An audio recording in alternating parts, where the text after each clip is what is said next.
Bonjour à tous. Bonjour. Je suis content qu'on puisse encore se réunir aujourd'hui. Bonjour à ceux qui nous regarderont à travers les écrans. Bonjour à ceux qui sont en bas aussi. Il y en a qui sont installés en bas. Je pense qu'il reste encore des places en haut. On peut éventuellement remonter. Enfin, on peut attendre un petit peu, mais je pense qu'il reste quelques places. D'autres arrivent encore, mais... Et je suis content qu'on puisse encore se réunir. Alors... on va prier pour que ça puisse continuer. On voit que les contaminations commencent tout doucement à remonter sérieusement. On voit que nos gouvernements sont en train tout doucement de parler, qu'on puisse continuer à se réunir et qu'on puisse profiter aussi du fait qu'on a toujours la possibilité de le faire, qu'on puisse profiter aussi ensemble tout à l'heure en se répartissant. Je vous invite à continuer à être prudent. Ce ne serait pas bien qu'on puisse... que quelqu'un d'entre nous attrape aussi ce virus. Donc essayez de garder bien vos distances, gardez vos masques mis comme il faut et qu'on puisse continuer à profiter de ce culte ensemble. Et je vais profiter que Boris est là pour lui demander de prier pour le culte. Seigneur, nous voulons te remercier pour le privilège que tu nous portes pour se réunir ce matin ici. Je te prie, Seigneur, que nos cœurs soient disposés à entendre ta parole, à recevoir ta parole, Seigneur. Je te prie aussi que notre cœur soit disposé à changer ces mauvaises compréhensions, pour être encouragé par ta parole que tu as annoncée ce matin. Je te prie que nos louanges et jusqu'à toi, que nos cœurs soient reconnaissants, Seigneur, pour le fait que tu nous as gardés, Seigneur, malgré cette année 2020 un peu spéciale, un peu particulière, Seigneur, beaucoup, Seigneur, particulière. Merci parce que tu nous as gardés jusqu'à maintenant, Seigneur. Nous devons te faire confiance, que tu es souverain sur toutes choses et que nous pouvons nous appuyer sans cesse sur le rocher que tu es, Seigneur. Amen. Amen. Je vous invite à prendre le psaume 147 et à laisser votre doigt sur le psaume.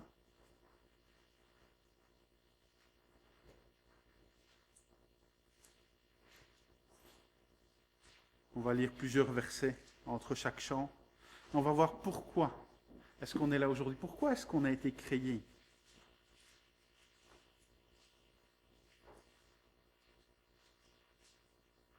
Psaume 147, le verset 1. Louez l'Éternel, car il est bon de psalmodier en l'honneur de notre Dieu, car il est agréable et beau de le louer. Et c'est ce qu'on va faire ce matin, on va tous se lever, on va louer notre Seigneur avec joie. Je loue ton nom éternel, quelle joie tu vis en moi.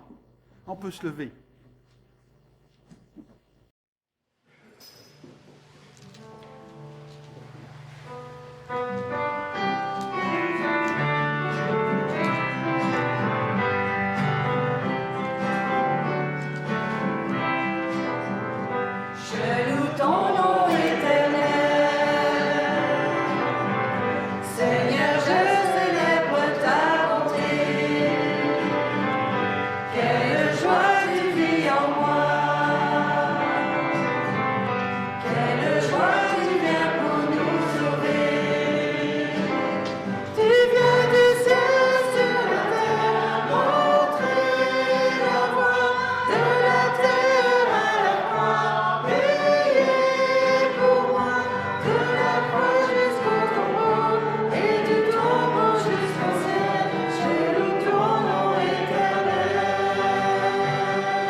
Le verset suivant, le verset 2 et 3 dit L'Éternel rebâtit Jérusalem. Il rassemble les exilés d'Israël.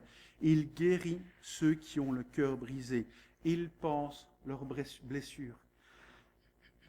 Le Seigneur nous guérit. Le Seigneur nous reconstruit, nous rebâtit. Et peu importe dans quelle situation on est, notre Dieu est fidèle, il est près de nous, il est plein de bonté, comme on vient de le chanter. Et le chant suivant nous dit « Hosanna, tu es le roi, le sauveur, à toi la gloire et l'honneur. »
Le verset 4 dit « Il compte le nombre des étoiles, il leur donne à toutes des noms. » Nous avons un grand Dieu, un Dieu qui connaît le nombre des étoiles. Alors, je ne sais pas si vous avez déjà essayé de compter les étoiles.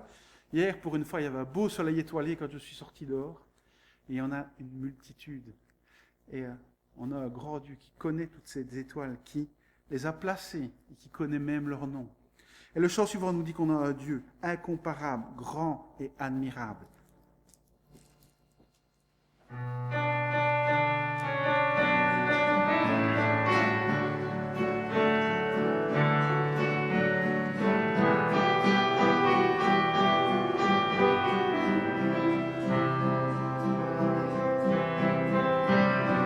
es plus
Verset 5. Notre Dieu est grand, d'une force immense. Son intelligence n'a point de limite. Ton nom est grand et admirable. Et on va se préparer tout doucement à louer notre Seigneur pour sa grandeur, pour sa puissance, pour son nom. Ton nom est grand.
Les versets 6 et 7 disent « L'Éternel soutient les humbles, il abaisse les méchants jusqu'à terre.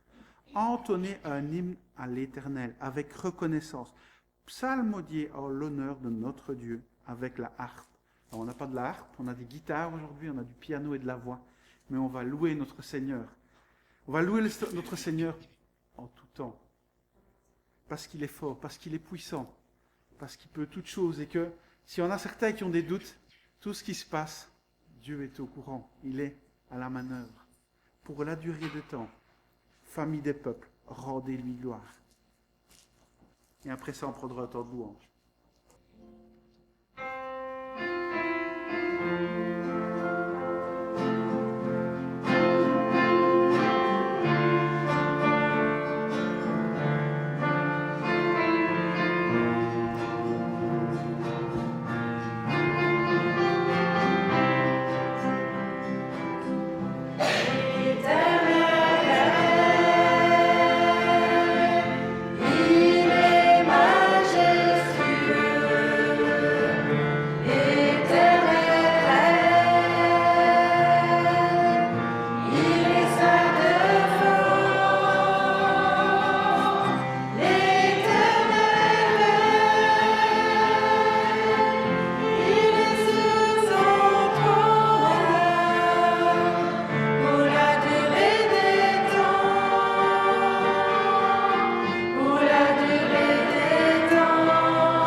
Merci Seigneur parce qu'on peut avoir cette certitude que tu es au contrôle de tout Seigneur. Malgré tout ce qui se passe, pas seulement en Belgique, mais dans ce monde, Seigneur, on sait que tu es au contrôle et on veut avoir confiance, Seigneur. On veut te demander, Seigneur, de pouvoir rester fidèle, Seigneur, peu importe ce qui va arriver, ce que tu as prévu. Merci Seigneur pour ta grandeur, Seigneur. Merci parce que on ne s'imagine pas toujours très bien, Seigneur. On n'arrive pas à se rendre compte, Seigneur, de cette grandeur qui connaît toutes choses, qui connaît même le nombre des étoiles, qui connaît même leur nom. Seigneur, on veut te louer. On veut te louer parce que tu es grand, tu es digne de cette louange, Seigneur. Et on te remercie parce que tu nous permets, Seigneur, de nous approcher de toi. Amen. Amen.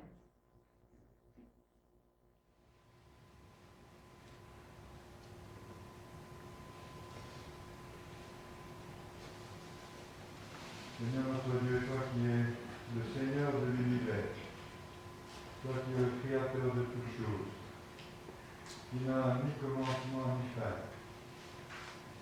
toi qui es l'auteur de toutes choses, tu es venu jusqu'à nous, tu nous as accueillis, alors que nous ne pourrions pas subsister devant toi. Nous te remercions, Seigneur, de t'être approché de nous avec bienveillance. Merci parce que tu es venu, parce que tu voulais nous donner la vie, tu voulais nous accorder le pardon dont nous avions besoin. Seigneur,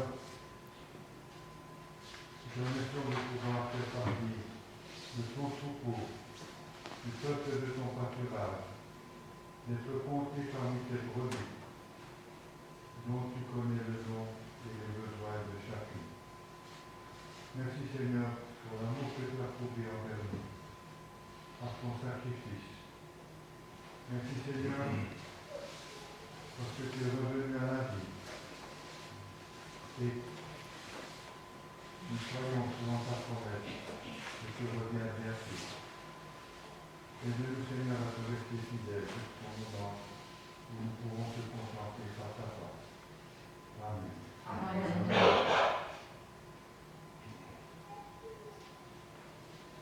Merci Seigneur pour ta présence. Merci Seigneur parce que nous nous adressons à un Dieu qui est maître de toutes choses et qui ne change pas, qui est le même hier, aujourd'hui et éternellement. Et Seigneur, c'est à ce Dieu-là que nous nous adressons, que nous voulons adorer, que nous voulons louer. Merci Seigneur pour les soins que tu nous donnes chaque jour, selon nos besoins Seigneur, selon ta volonté. Merci Seigneur. Amen. Amen. Seigneur, il est encore difficile pour moi ce matin de comprendre qu'il y a un Dieu grand, un Dieu parfait, un Dieu qui remplit tout l'univers, Seigneur, un Dieu qui a toujours existé, comme Ernest a rappelé à sa prière. Comment est-ce que Dieu, comme cela, a pu s'humilier, Seigneur, prendre un corps d'homme, un corps de chair, un corps faible, uniquement par amour pour moi et pour chacun d'entre nous, Seigneur. Comment est-ce que cet amour puisse manifester, Seigneur, alors que je suis une goutte, pas une goutte, une épingle dans cet univers, Seigneur, tu as voulu t'humilier, Seigneur, pour donner ce qui avait de plus cher, Seigneur, ton fils unique, afin que moi, j'ai la vie. Merci parce que tu portes le regard bienveillant sur tes enfants. Merci parce que, malgré ta grandeur, malgré ton infini, tu es un Dieu proche de nous, un Dieu qui prend plaisir à écouter nos prières, un Dieu qui prend plaisir à nous parler aussi à travers ta parole. Seigneur, faites-nous être attentifs, faites-nous être réjouis du Dieu que nous servons, faites-nous être réjouis de ton sacrifice et de ta résurrection à la croix. Seigneur, faites-nous à nous rappeler, Seigneur, chaque matin, chaque jour, chaque soirée, chaque minute, Seigneur, à quel point tu as manifesté un amour inconditionnel envers nous sur cette pensée. Amen. Amen.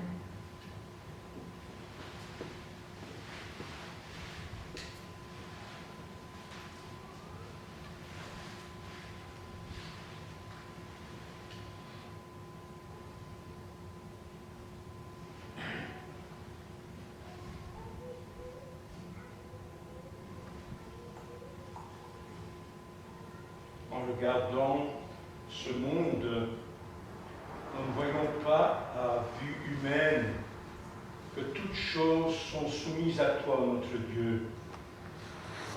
Et pourtant, nous proclamons par la foi que toutes choses ont été soumises au Fils et que bientôt tous reconnaîtront que Jésus, ce nom merveilleux, ce nom qui est haut et élevé, le plus grand des noms, qu'au nom de Jésus, tous plieront les genoux devant sa face et proclameront qu'il est Seigneur à la gloire de Dieu le Père. Mais en attendant ce jour, nous voulons te bénir parce que tu es un maître qui est humble, qui est doux et qui règne sur nos vies, dans nos cœurs. Tu es puissant et quelle assurance de savoir en qui nous avons cru, que tu as la puissance de garder le dépôt que nous t'avons confié. Merci parce que rien ne peut altérer ce salut merveilleux, si chèrement acquis à la croix du Calvaire, au prix de ta vie, de ton sang précieux. Seigneur Jésus, nous sommes à toi pour le temps et pour l'éternité. Quelle assurance pour nos cœurs de savoir en qui nous avons cru, à qui nous avons confié nos vies et qu'elles sont à toi pour l'éternité. Rien ne peut nous séparer de ton amour. Personne ne peut nous ôter des bras du Père ni des bras du bon berger. Seigneur, pour cette puissance qui est la tienne, nous voulons te dire merci. Mais cette puissance, elle est liée à l'œuvre de ta croix en notre faveur. Et pour cela, pour cet amour insondable, Seigneur notre Dieu, au nom de Jésus, nous te bénissons et nous t'adorons. Amen. Amen.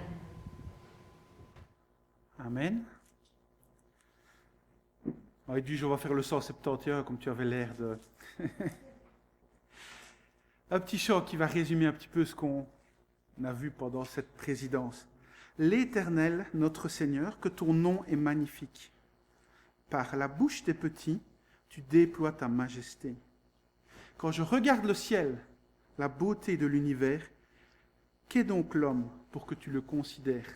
Et pourtant, façonné à ton image, tu nous donnes en héritage tout ce que tu as créé. L'Éternel, notre Seigneur.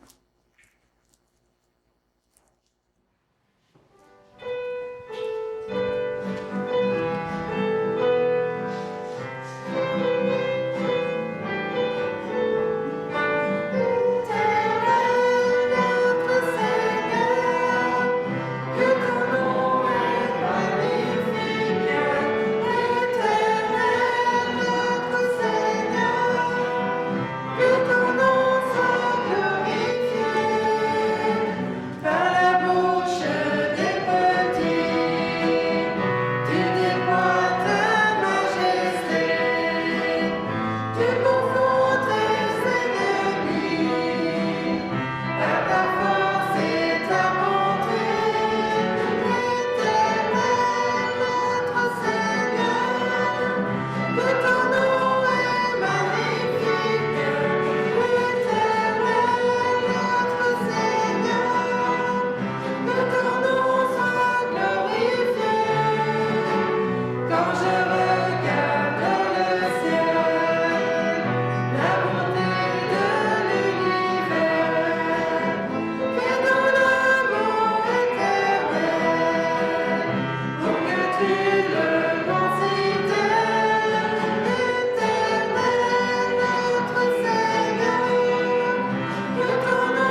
vous invite à vous asseoir, en faire les annonces. Alors, certains n'ont pas connu Exo peut-être, c'est un peu...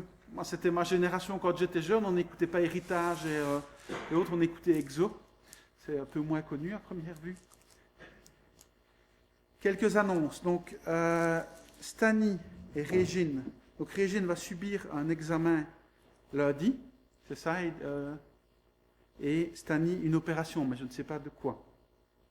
Non? Ah. Et alors, Alphonse aussi se fait opérer demain à la Citadelle pour des problèmes de prostate. Donc, je vous invite à prier pour tout le monde, pour ces 3 personnes, pour demain. Je ne sais pas s'il y a d'autres personnes encore qui... Non. Je vous invite à prier aussi pour l'Assemblée Générale qui va avoir lieu le 25, en espérant qu'elle puisse avoir lieu. On avait annulé une semaine avant la dernière fois, donc priez pour qu'elle puisse avoir lieu. Véronique a préparé quelques cartes pour nos malades ou nos personnes qui ne sont pas bien. Je vous invite à les signer, peut-être pas agglutiner tous devant, répartissez-vous. Et si possible, je vais faire Monsieur Coronavirus, essayez de garder chacun son bic, comme ça on ne se mélange pas les bics non plus.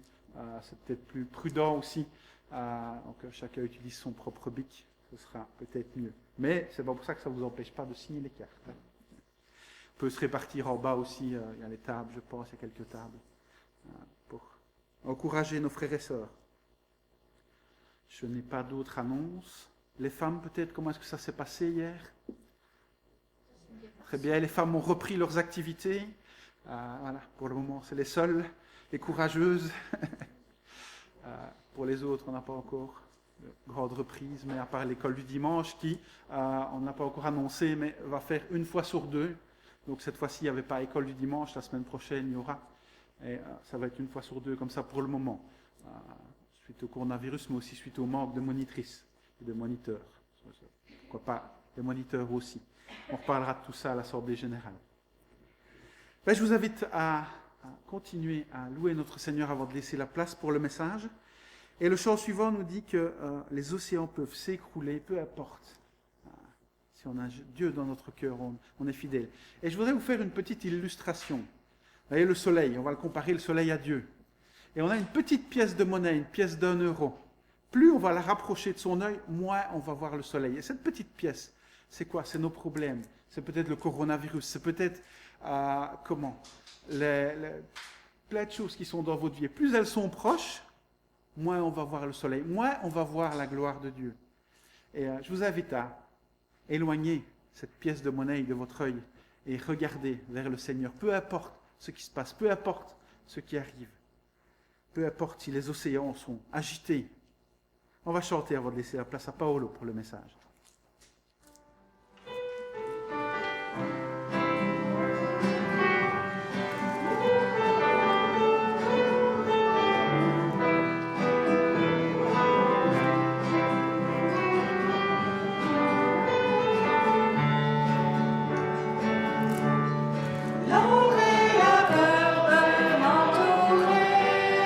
Les éléments se déchaînaient, le Dieu de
savait jamais. S'il peut payer pour les offrandes, j'ai oublié de dire que la boîte était bien sûr toujours là à sa place, et pour le message de Paolo. Seigneur mon Dieu, je veux te remercier car ce matin encore, comme tu nous permets, Seigneur, de donner les moments de ta maison. Seigneur mon Dieu, je voudrais te prier pour les offrandes, Seigneur, que nous avons ici, Seigneur, dans la petite boîte. Seigneur, que tu puisses utiliser nos dons, Seigneur, pour l'avancement de ton royaume. Et je voudrais te prier aussi pour le message que Paul va nous amener. Que tu puisses ouvrir nos cœurs, Seigneur, et nos oreilles, et que ces paroles, Seigneur, nous puissions les mettre en pratique, Seigneur, durant la semaine. Sois loué, sois béni, dans le nom de Jésus-Christ. Amen. Amen. Alors bonjour à tous. Je suis content de pouvoir enlever le masque parce que j'ai une toux et c'est pas l'idéal pour un orateur, mais je n'ai pas de fièvre, rassurez-vous. Alors avec l'aide de Dieu, j'espère que cette toux ne va pas me couper dans le message. Alors, il y a un mot bien sûr que nous entendons depuis des mois, un mot qui revient dans toutes les conversations et dans les médias, un mot qui est aussi tapé dans les moteurs de recherche, c'est bien sûr le mot coronavirus. Et on en a un peu assez d'entendre ce mot-là. Hein. Mais ces dernières semaines, au moins en Belgique, il y a un autre mot qui est dans la bouche de tous et dans les oreilles de tous, dans les conversations, dans les médias. C'est le mot Vivaldi, coalition Vivaldi. Alors, moi je me suis demandé, tiens, qu'est-ce que ce musicien, compositeur, vient faire là-dedans, dans la politique. Et puis alors, ah oui, Vivaldi, les 4 saisons. Il y a certainement 4 partis qui ont négocié pour former un gouvernement, et en fait, il y en a 7. Mais en fait, il y a 7 partis, mais 4 tendances politiques qui se sont associées. Et donc, on a appelé ce gouvernement-là le gouvernement Vivaldi, parce que ça rappelle les 4 saisons. Et voilà. Mais on ne va pas parler politique, hein. On n'est pas là pour ça. Et puis, nous, on préfère les pizzas 4 saisons. Hein. Vous savez pourquoi on appelle une pizza 4 saisons? C'est parce que les 4 ingrédients principaux, chaque ingrédient représente une saison, une période de l'année. Alors, le Seigneur m'a suscité une réflexion à propos de ces 4 saisons. Et vous savez, les poètes, les artistes utilisent beaucoup les 4 saisons comme comparaison pour décrire des périodes de notre vie. J'ai allumé, oui? Des périodes de la vie humaine. Et donc, on pourrait faire un parallèle avec les saisons et la vie humaine, la vie de l'homme, de l'être humain. Alors, nous avons le printemps, bien sûr. Le printemps, c'est le commencement, c'est la naissance, l'éveil. La jeunesse, avec sa fougue, ses projets, ses espoirs, ses rêves, mais aussi peut-être aussi ses maladresses dues à l'inexpérience. Ensuite, nous avons l'été. L'été nous fait penser à un âge mûr. Un âge mûr, là où on essaie de concrétiser les projets qu'on a fait pendant sa jeunesse. Projets familiaux, on crée une famille, on construit une famille, on se construit aussi un avenir professionnel. On dit aussi la force de l'âge. Malheureusement, ça ne dure pas. Et nous venons de le constater ces dernières semaines, la température a chuté, la pluie, le vent, nous rappellent que l'été s'achève et qu'une autre saison commence, l'automne. L'automne est souvent décrite comme le début d'un déclin. Il y a les feuilles qui jaunissent et nos cheveux qui blanchissent.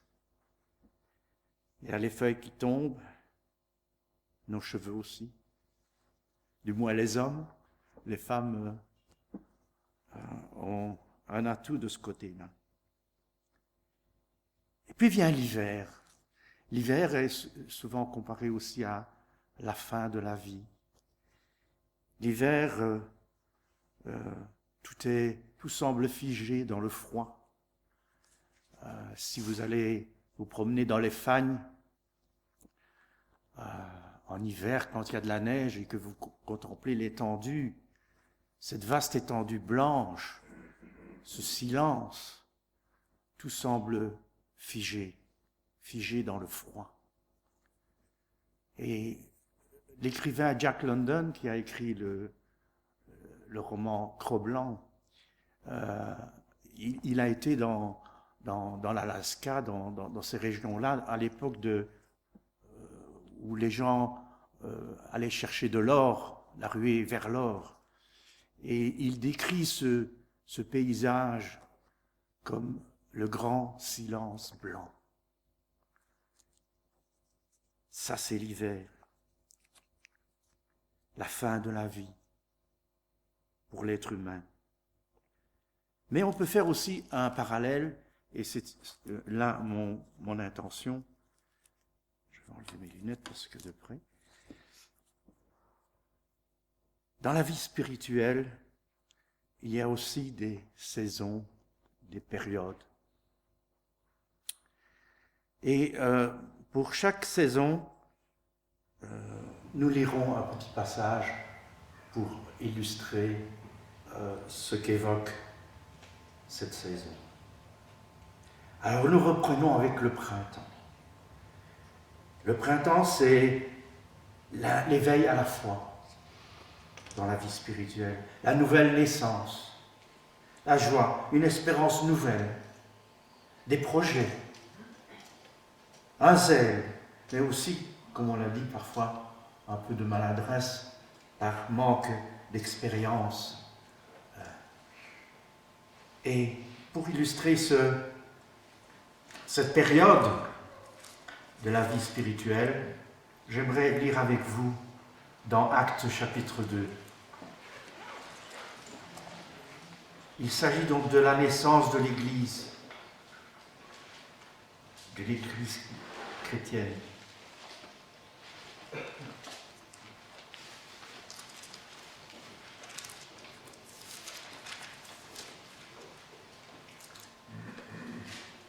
À partir du verset 42. On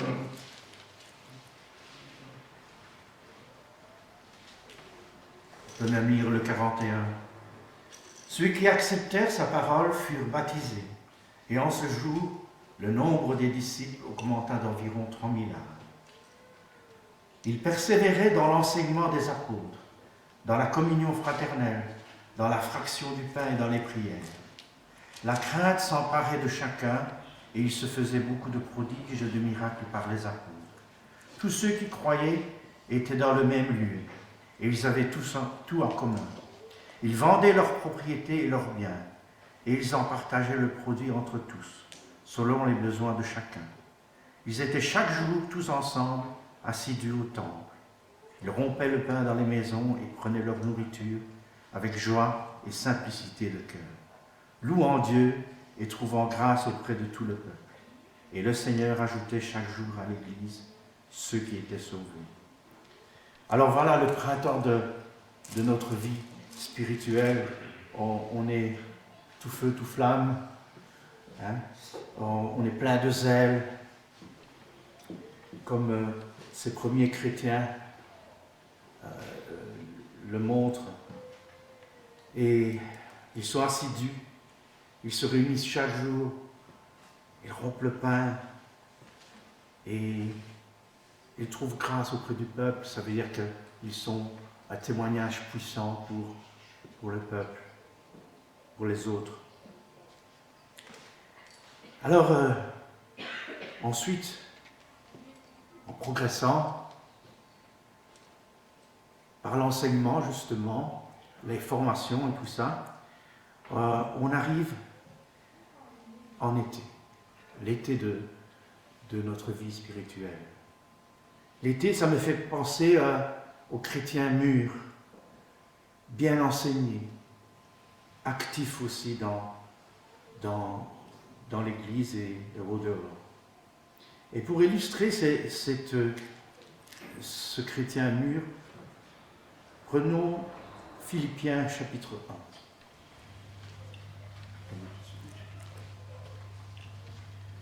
Philippiens au chapitre 1, verset 3 à 11.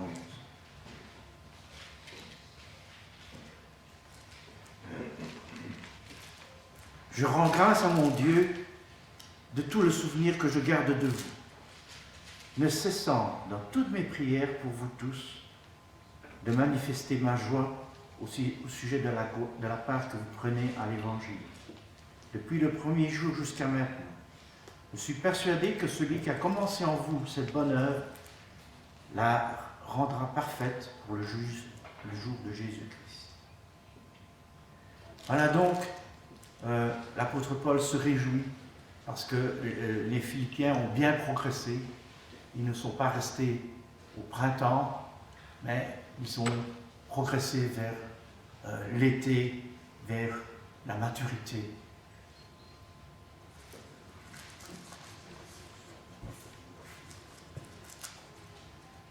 Alors, comme nous l'avons dit tout à l'heure, malheureusement, l'été ne dure pas toujours. En tout cas, dans la nature, l'été ne dure pas. L'été fait place à l'automne. Mais aussi dans notre vie spirituelle, parfois, nous passons de l'été à l'automne. L'automne, ça fait penser à la tiédeur, ni chaud, ni froid. Une perte d'ardeur, de zèle, voire un découragement, un ennui. Et pour illustrer cette période qui pourrait surgir dans notre vie spirituelle, je vous propose de lire dans Apocalypse au chapitre 3.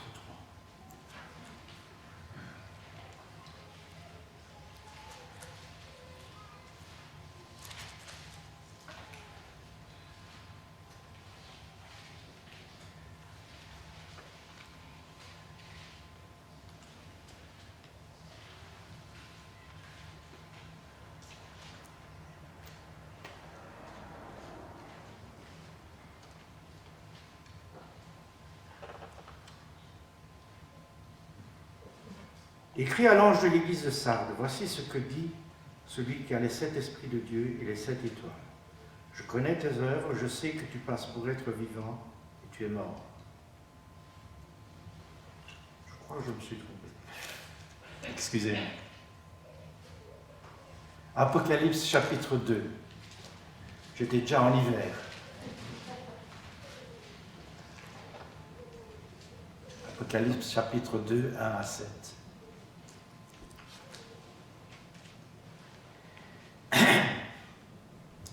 Écrit à l'ange de l'église d'Éphèse, voici ce que dit celui qui tient les 7 étoiles dans sa main droite, celui qui marche au milieu des 7 chandeliers d'or.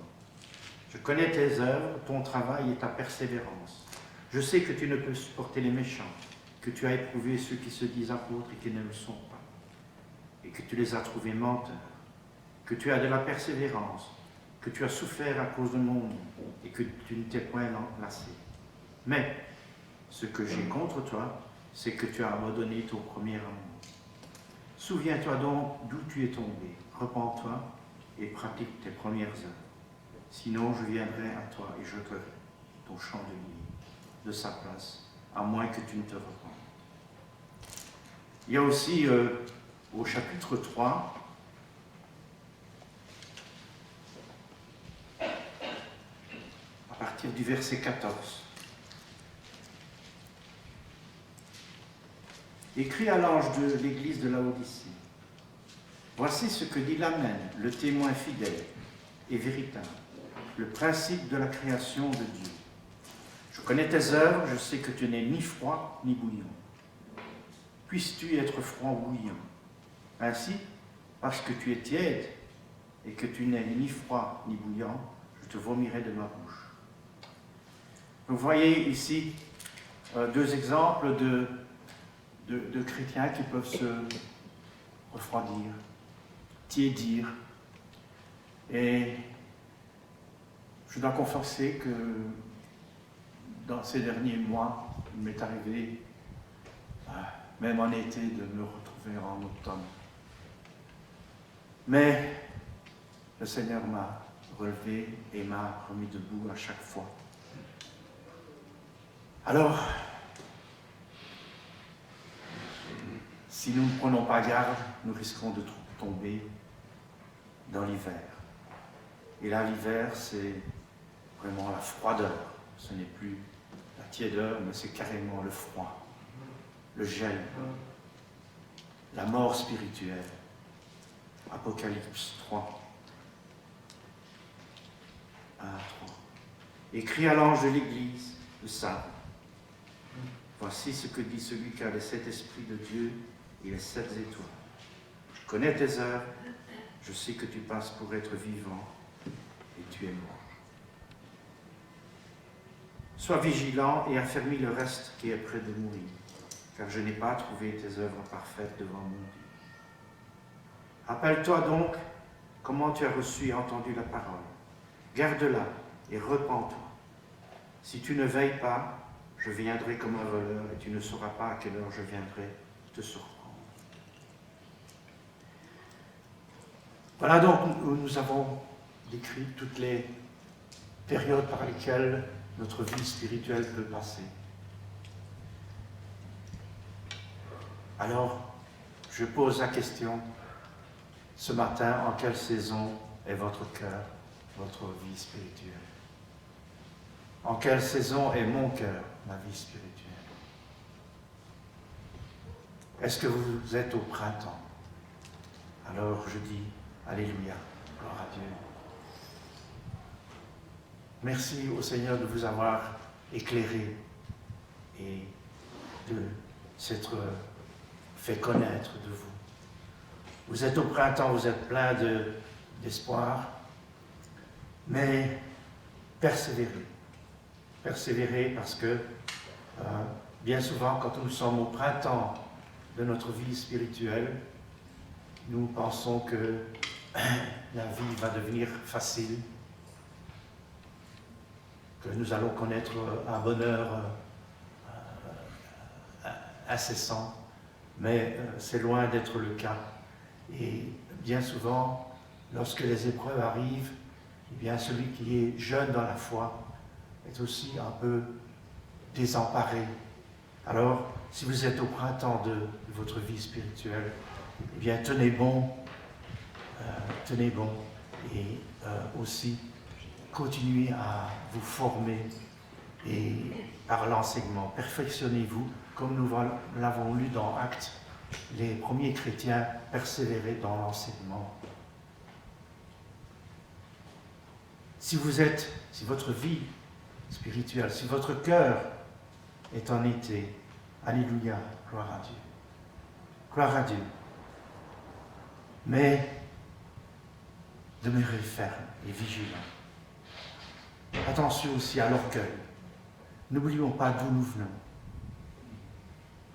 Et sachons donc rester humbles et sachons aussi que même si nous avons acquis beaucoup de connaissances, que avec le Seigneur on apprend tous les jours. Tous les jours. Attention aussi parce que l'été, il fait chaud et la chaleur peut occasionner une certaine torpeur.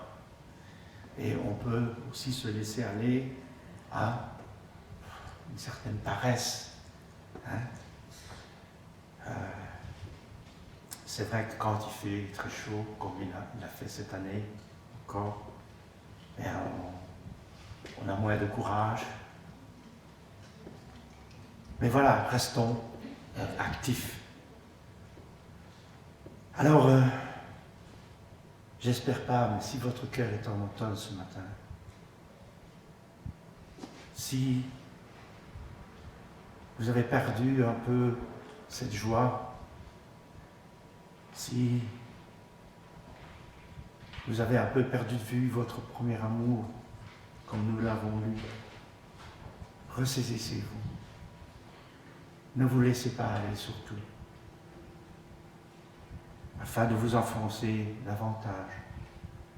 Appelez le Seigneur à votre secours et le Seigneur vous restaurera. Le Seigneur vous fera revenir à votre premier amour. Ne perdez pas courage.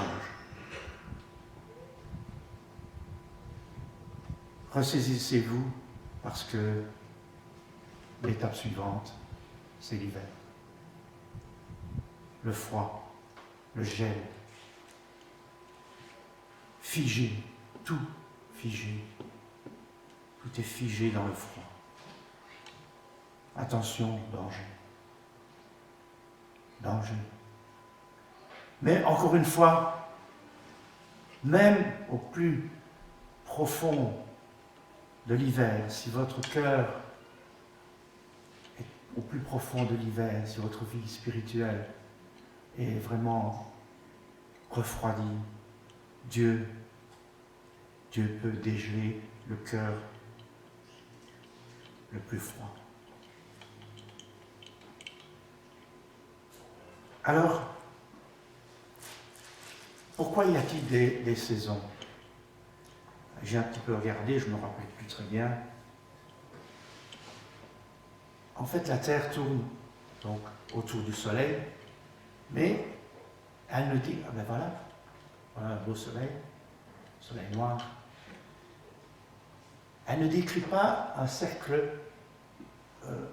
régulier autour du Soleil. Donc elle n'est pas toujours à la même distance. Mais elle décrit une ellipse, plus ou moins de cette forme.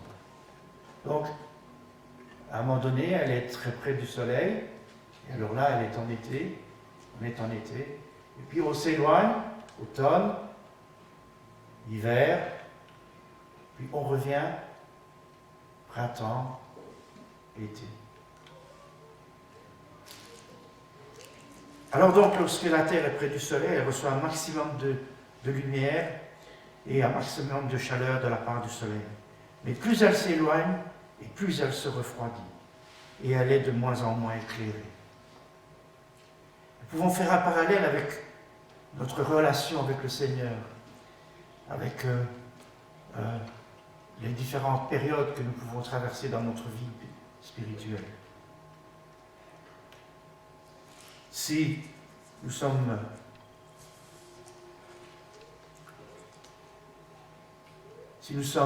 tout près de notre soleil, notre Dieu, eh bien nous sommes en été, au printemps en été. Et s'il arrive que nous sommes en automne, c'est parce que nous nous éloignons. Nous nous éloignons de lui. Et là, nous nous mettons en danger. Nous nous refroidissons.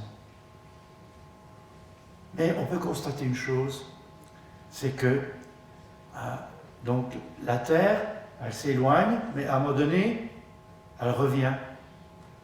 Elle s'éloigne, elle revient. Alors comment ça se fait qu'elle ne file pas dans l'espace? Et parce que le Soleil exerce sur la Terre une attraction, la force d'attraction. Donc toutes les masses, toutes les planètes, les étoiles exercent une attraction. Et notre Dieu aussi nous attire vers lui, à lui. Notre Dieu ne nous laisse pas nous éloigner. Il nous tient dans sa main. Rien ne peut nous ravir de sa main. Et si vous vous laissez attirer par le Seigneur, eh bien, même si vous êtes en hiver dans votre vie spirituelle, eh bien, Dieu est capable de vous ramener. Peut-être pas tout de suite en été, mais au printemps. Peut-être qu'il faut repasser par cette période, revenir à la base. Alors, si votre cœur est en automne ou, j'espère pas, en hiver, ne croyez pas que vous êtes perdu à tout jamais, mais revenez vers le Seigneur, il ne vous rejettera pas. Mais il y a une condition, et dans les 7 lettres qu'adresse Jésus aux 7 églises, il y a à chaque fois un reproche, mais aussi un espoir, une porte de sortie, de secours. Et à chaque fois, il fait le reproche, mais après, il dit « repens-toi ». C'est la condition, c'est de se repentir. Seigneur, je me suis éloigné de toi. Seigneur, mon cœur s'est refroidi. Et je suis triste et malheureux, et je veux revenir vers toi. Et le Seigneur vous aidera, comme il m'a aidé. Dans les prières, il y a une prière que moi je suis certain que je suis toujours exaucé. C'est quand je dis, Seigneur, viens m'aider. Jamais son aide m'a manqué. Il m'a toujours aidé. Et donc, si vous êtes dans une période triste de votre vie spirituelle, eh bien, appelez-le à l'aide et il vous aidera. J'en suis persuadé. Alors, il paraît que, selon certaines études, que la lumière du soleil influence notre humeur. Et c'est sans doute vrai, nous sommes souvent dépendants de cette luminosité. Donc, en été, c'est à ce moment-là qu'il y a le plus longtemps de luminosité. Par contre, en automne, on commence à voir les journées se raccourcir. Et bien souvent, certaines dépressions viennent en automne régulièrement. Certaines personnes, en automne, se découragent plus facilement. Et c'est sans doute vrai que notre corps réagit par rapport à la lumière. Et si nous faisons de Dieu notre soleil, si notre soleil c'est Jésus, alors notre lumière est toujours présente dans notre cœur, quelle que soit la saison. Cela me rappelle les paroles d'un chant. Le chant « Ne crains pas, je t'aime » et qui dit, cette phrase qui dit « L'aube matinière ne surgit qu'au beau temps. Jésus, ma lumière, m'éclaire toujours. » L'aube matinière, ça veut dire qu'en été, le soleil se lève tôt et il se couche tard. Donc, le lever du soleil, l'aube, en été, elle est matinière. Donc, on n'utilise plus ce mot matinière, on dit plutôt matinale aujourd'hui. Mais elle se lève, donc la lumière vient tôt le matin et s'en va tard le soir. Par contre, notre lumière qui est Jésus nous éclaire toujours. Bien-aimés, ne nous laissons pas influencer par les événements extérieurs.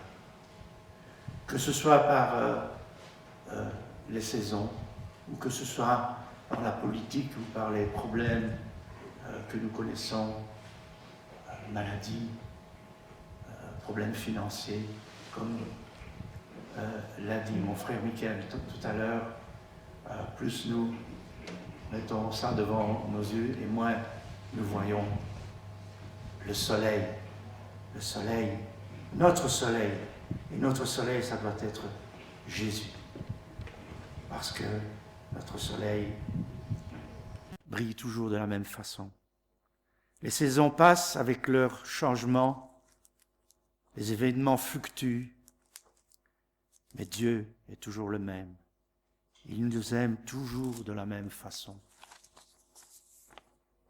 Il peut nous réchauffer, même en plein hiver. Ça me fait penser aussi, maintenant on a le chauffage central, on a des radiateurs dans tous les coins, mais quand j'étais gamin, je me souviens, on avait un poêle à charbon et on devait chauffer toute la maison avec. Et moi j'aimais bien venir m'asseoir près du poêle avec un livre ou une bande dessinée. Et c'était une chaleur bienfaisante et je me sentais bien. Et plus on s'éloignait de ce poêle, et plus il fallait mettre un pull. Eh bien, c'est la même chose pour nous. C'est la même chose pour nous. Plus nous restons attachés et près de notre Seigneur, et plus nous ressentons quelque chose à bien-être, quelque chose d'apaisant et de réconfortant. Et plus nous éloignons, et plus nous nous refroidissons. Alors je voudrais, pour conclure, avoir un mot pour ceux qui n'ont pas encore pris une décision pour le Seigneur, ceux qui n'ont pas encore reçu le Seigneur dans leur cœur, ceux pour qui le Seigneur n'est pas leur soleil. Et ces saisons qui se répètent inlassablement, année après année, peuvent faire penser que ça va durer toujours, éternellement. Mais c'est une erreur. Un jour, cette succession de périodes, de saisons, un jour, ça va s'arrêter. Il n'y aura plus de printemps. Soit que vous ne serez plus là, ou soit que le Seigneur Jésus sera revenu. En quelle saison trouvera-t-il votre cœur? Ceux qui auront accepté Jésus comme sauveur auront accès à un été éternel, à un bonheur éternel. Ceux qui n'auront pas accepté, qui auront rejeté Jésus, se retrouveront malheureusement dans un temps, une période aussi éternelle, mais loin, loin du Seigneur. Alors je vous encourage de réfléchir parce que les choses ne durent pas éternellement. Rien ne dure éternellement. Un jour le Seigneur sera revenu, ou un jour, malheureusement, la parole de Dieu dit qu'il est réservé à l'homme de mourir. Et après vient le jugement. Alors ne vous laissez pas surprendre et venez à Jésus. Reconnaissez que vous êtes pécheur, que vous avez besoin de Jésus comme sauveur. Et alors, Dieu fera de vous son enfant. Et vous devenez héritier du Père, co-héritier du Fils. Alors je vous encourage vraiment à réfléchir à cela. Voilà ce que je voulais vous partager ce matin. Je ne serai pas long, je m'excuse, mais j'ai vraiment pratiquement plus de voix. Voilà, que le Seigneur vous bénisse et que le Seigneur maintienne votre cœur au printemps et en été et qu'il ne permette pas qu'il sombre dans l'automne et surtout pas en hiver. Je vais terminer par une courte prière. Seigneur mon Dieu, je te remercie parce que un jour tu m'as éclairé de ta lumière qui est la vérité.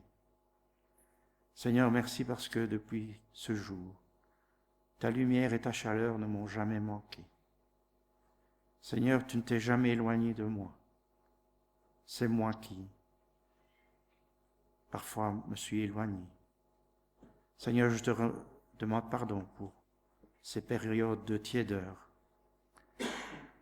ce manque de zèle, ce découragement qui parfois m'a assailli. Mais Seigneur, je te remercie parce que tu ne m'as pas laissé dans cette condition et tu m'as remis sur la bonne route. Et tu m'as fait redécouvrir mon premier amour. Merci Seigneur pour ton aide qui ne manque jamais. Amen.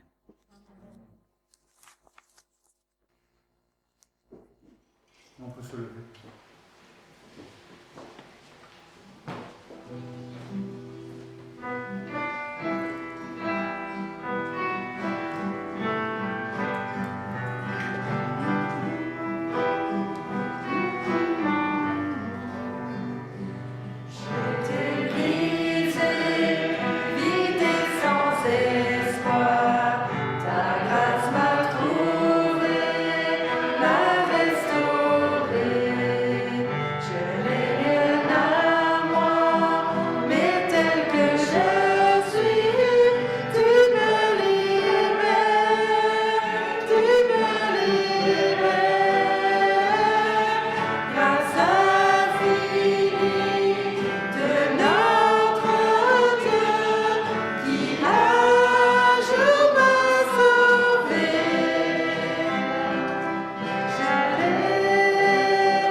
Faire une petite transition avec le soleil et les saisons. L'avantage pendant les saisons, c'est que le soleil il est toujours là, peu importe la saison. Ça nous permet de regarder toujours vers le soleil. Et même s'il fait nuit, la lune est là. Et même si la lune n'est pas là, les étoiles sont là. Et pour ceux qui ont fait un petit peu de scoutisme ou un peu de randonnée, les étoiles nous permettent, surtout une en particulier, nous permet de nous guider pendant la nuit. Qu'on puisse garder nos yeux vers ce soleil, qu'on puisse garder, peut-être quand ça va mal, nos yeux vers cette lune ou vers ces étoiles que Dieu a placées dans le ciel. Pourtant, un jour, il n'y aura plus tout ça. Il n'y aura plus besoin de tout ça. Et c'est ce qui nous est dit, c'est ce qui nous est écrit dans la fin de la Bible, l'Apocalypse, à partir du verset... non, il y a toute une partie, je vais lire juste une partie. Apocalypse 21, à partir du verset 22. « Je n'y vis pas de temple, car le Seigneur Dieu Tout-Puissant est son temple, ainsi que l'agneau. La ville n'a pas besoin ni de soleil, ni de lune pour y briller, car la gloire de Dieu l'éclaire. Et l'agneau est son flambeau. Les nations marcheront à sa lumière, et les rois de la terre y apporteront leur gloire. Ses portes ne se fermeront point pendant le jour, car il n'y aura point de nuit. On y apportera la gloire et l'honneur des nations. Il n'y entrera rien de souillé, ni personne qui se livre à l'abomination ou au mensonge, mais celui-là seul qui est inscrit dans le livre de vie de l'agneau. » On vient de le chanter, on est dans un temps de grâce. Mais un jour, ça s'arrêtera. Au verset 7 du chapitre 22, il est écrit « Voici, je viens bientôt. Heureux celui qui garde les paroles, la prophétie de ce livre. » Verset 16. Heureux, verset 14. Ceux qui lavent leurs robes afin d'avoir droit à l'arbre de vie et d'entrer par les portes de la ville. On est dans un temps de grâce, mais un jour ce sera peut-être fini. Que la grâce du Seigneur Jésus soit sur vous tous. C'est les dernières paroles de la Bible. Que la grâce du Seigneur Jésus soit pour vous tous. Et pour clôturer, ce que je vous invite à chanter, le chant qui nous dit que Dieu est notre ancre, notre voile. Il est une lampe sur nos pas.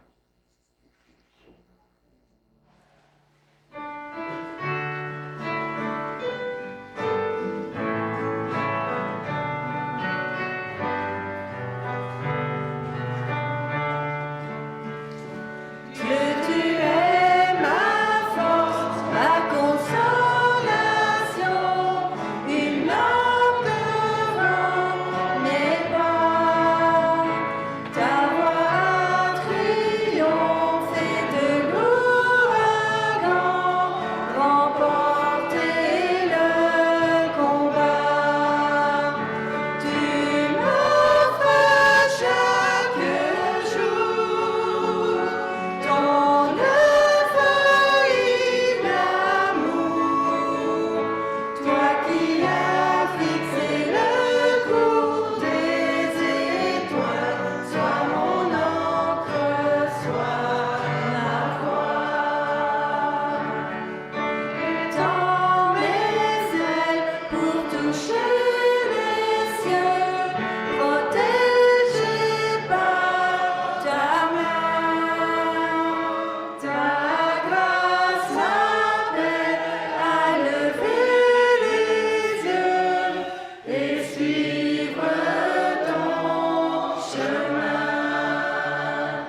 rappelle que la sortie est toujours par là, qu'on essaye de garder ses distances, qu'on utilise chacun son bic pour signer, et que la grâce du Seigneur Jésus soit sur vous tous. Amen. Amen.